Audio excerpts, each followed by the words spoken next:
Jim Crow laws were a series of state and local statutes enacted in the late 19th and early 20th centuries in the United States. These laws enforced racial segregation and discrimination, primarily targeting African Americans. Similarly, the colonization of Africa by European powers during the late 19th and early 20th centuries had profound and lasting effects on the continent and its people. Let's compare these two historical phenomena. Segregation. Both Jim Crow and African colonization enforced strict segregation policies, separating people based on race or ethnicity.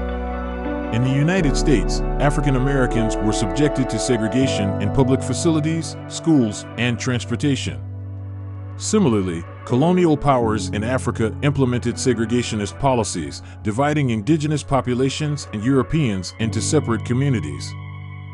Economic exploitation. Under Jim Crow, African Americans faced economic exploitation through low wages, limited job opportunities, and discriminatory lending practices. Likewise, African colonies were exploited for their natural resources, with colonial powers extracting wealth while providing little benefit to the indigenous populations.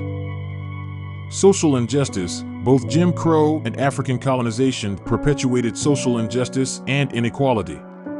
African Americans were denied basic civil rights and subjected to violence and intimidation. In Africa, colonial rule disrupted traditional societies, undermined cultural practices, and suppressed indigenous voices.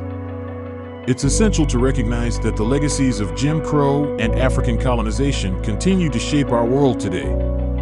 Understanding these parallels helps us confront systemic racism, advocate for social justice, and honor the resilience of those who have endured oppression. Thank you for joining us on this journey through history.